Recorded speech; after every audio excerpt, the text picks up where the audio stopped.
پھر اللہ نے ایک اور فضیلت رکھی رمضان کی، جو رمضان میں مرتا ہے اس کا حساب کوئی نہیں، اس کا حساب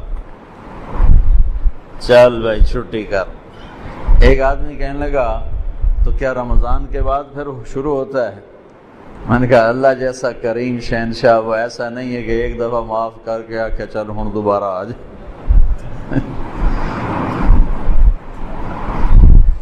جب وہ ایک دفعہ اس نے چھوڑ دیا، اب دوبارہ وہ اس کا کھاتا نہیں کھولے گا کہ چل آ بھائی ہوں رمضان گزر گیا چل کان نہ پلے۔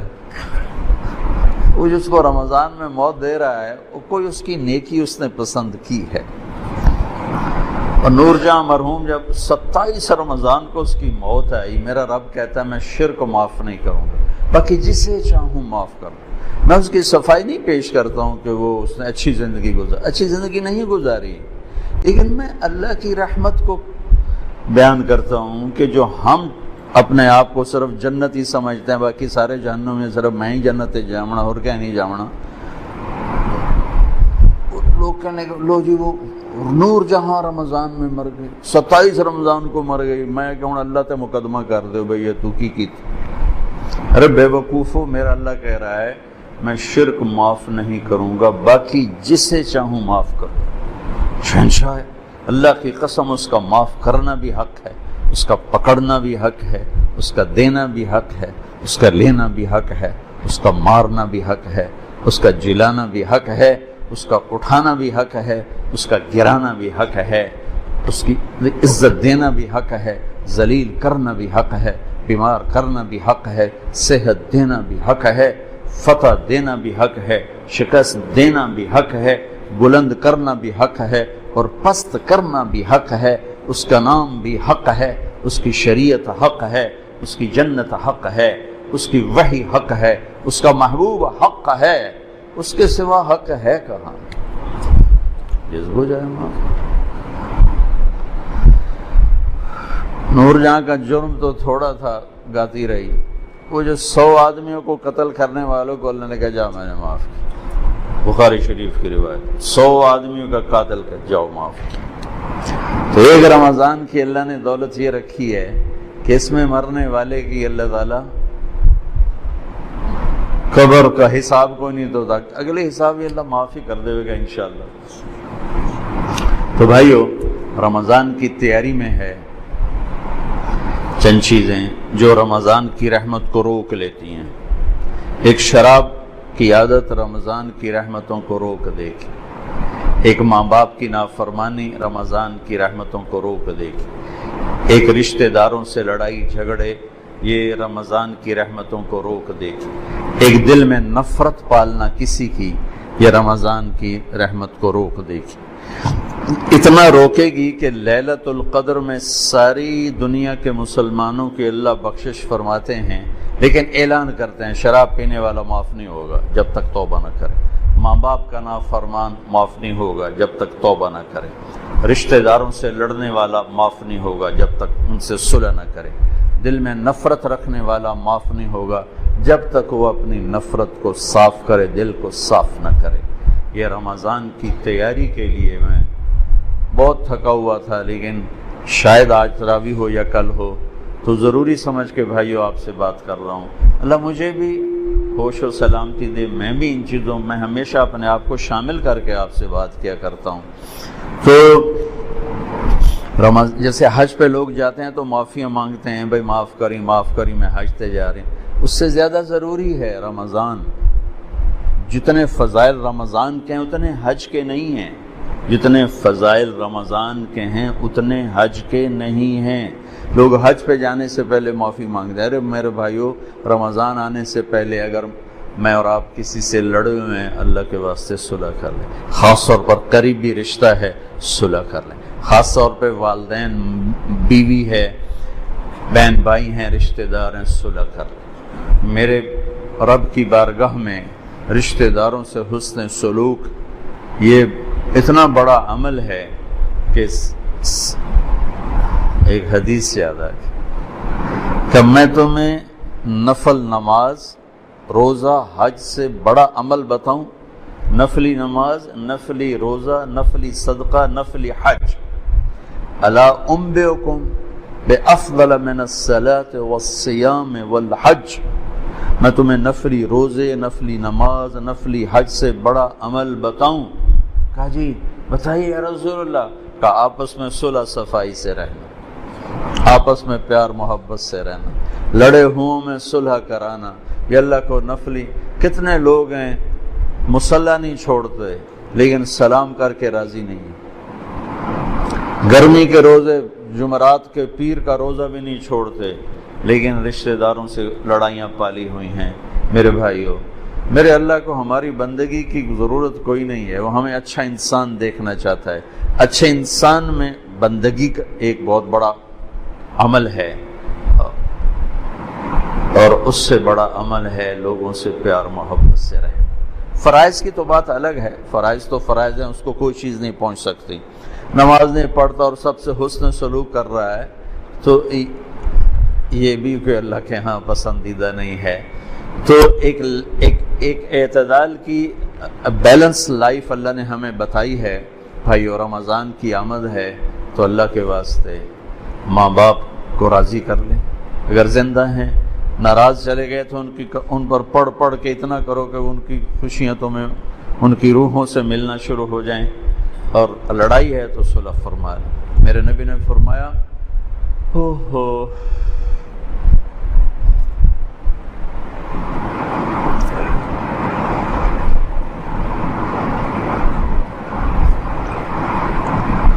میری ماں ہوتی، میں عشاء کی نماز کے مصلی پہ سورۃ فاتحہ پڑھ رہا ہوتا اور میرے گھر سے آواز آتی محمد، تو میں نماز توڑ دیتا، فرض نماز کا میں نماز توڑ دیتا۔ اور جب آخری رات ہوتی ہے تو اللہ تعالیٰ فرماتے ہیں میرے بندوں کے دن کے روزے اور رات کی نماز پر میں نے سب کی بخشش فرما دی۔ انطلقوا مغفورا لکم، جاؤ میں نے تمہیں معاف کیا، تمہارے سب اللہ تعالیٰ نے بخش دیے۔ یہ رمضان کی برکت سے اللہ نے اس امت کو یہ دولت نصیب فرمائی، جو پہلے امتوں کو یہ دولت نصیب نہیں تھی۔ ان کا روزہ بھی مشکل تھا اور ان کا اجر بھی ایسا نہیں تھا کہ جنت مزین کی جا رہی ہو اور مخلوق دعا کر رہی ہو اور شیطان قید ہو جائیں اور جنت کے دروازے کھل جائیں اور جہنم کے دروازے بند ہو جائیں، اور اللہ تعالیٰ روزانہ جنت کو تیار کرے کہ میرے بندے آ رہے ہیں، تو تیار ہو جا، میرے بندے آ رہے ہیں۔ یہ اس امت کے لیے یہ دولت رکھی گئی، اور اللہ کو ہماری بھوک پیاس نہیں چاہیے، یہ ہر عمل ہمارے فائدے کے لیے، ہر عمل ہمارے فائدے کے لیے۔ اور اللہ تعالیٰ نے اس روزے کو عجیب طرح اس کی فضیلت بیان کی ہے۔ نماز کا بدلہ جنت، حج کا بدلہ جنت، زکوٰۃ کا بدلہ جنت، ذکر کا بدلہ جنت، تلاوت کا بدلہ جنت، تبلیغ کا بدلہ جنت، تہجد کا بدلہ جنت، صلہ رحمی کا بدلہ جنت، سخاوت کا بدلہ جنت، معاف کرنے کا بدلہ جنت، تواضع کا بدلہ جنت، جھک جانے کا بدلہ جنت، محبت کا بدلہ جنت، ایثار کا بدلہ جنت، قربانی کا بدلہ جنت، قرآن کی تلاوت کا بدلہ جنت، تنہائی میں ذکر کا بدلہ جنت، سارے اعمال کا بدلہ جنت۔ اور روزہ، اللہ نے کہا روزے کا بدلہ تمہارا رب خود ہے، تمہیں اللہ ملے گا۔ جب اللہ ملے گا تو سب کچھ ملے گا۔ ہارون کی ایک باندی تھی، اس کا نام تھا خالصہ، ذرا سانولی سی تھی۔ ہارون کی 3000 باندیاں تھیں، ایک سے ایک بڑھ کر حسین تھی۔ وہ خالصہ کو ذرا ترجیح، پروٹوکول دیتا تھا، تو باقی حیران ہوتے تھے کہ یہ ایویں بھیڑی جائی نو کیویں ایڈا سر تے چاڑی ودا۔ تو ایک دن دربار تھا تو ہارون نے کہا جو جس پہ ہاتھ رکھے گا اس کی، تو لوگ بھاگے دوڑے، کوئی ادھر کوئی ادھر کوئی ادھر، کوئی اے میری اے میری اے میری اے میری۔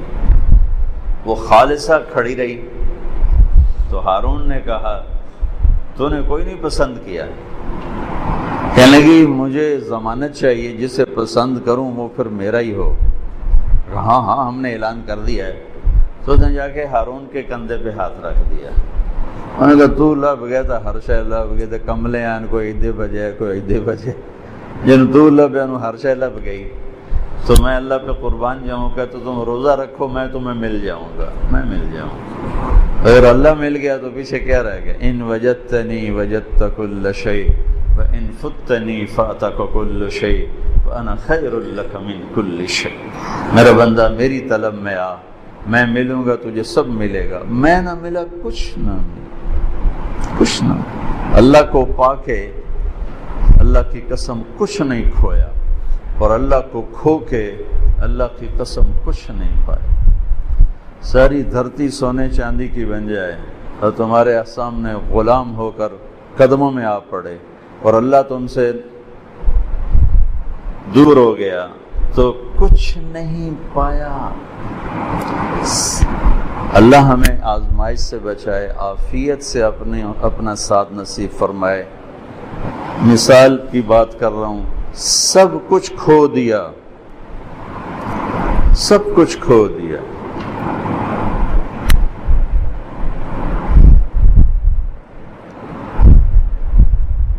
اور اللہ کو پا لیا تو اللہ کی قسم کوئی گھاٹے کا سودا. میرے نبی کے نواسے نے اپنا سب کچھ کھو دیا، جان، مال، اولاد، نیزوں پہ سر چڑھ گئے. کبھی کسی نے یزید کو شاباش دی، شمر کو شاباش دی. سب کچھ کھویا پر اللہ کو پایا. آج تک انہی کے سر پہ عزت کا تاج ہے. ان کو شہید کرنے والوں نے دنیا کا سب کچھ پا لیا، اللہ کو کھویا. آج تک زمین آسمان کی لعنت ان کی قبروں پر بھی برس رہی. روزے کا بدلہ اللہ خود ہے. بھائیو، ایک روزے کا اہتمام فرمائیں، ایک تراویح کا اہتمام فرمائیں. آپ 2 رکعت بھی پڑھ کے چلے جائیں، اس کی قیمت ہے.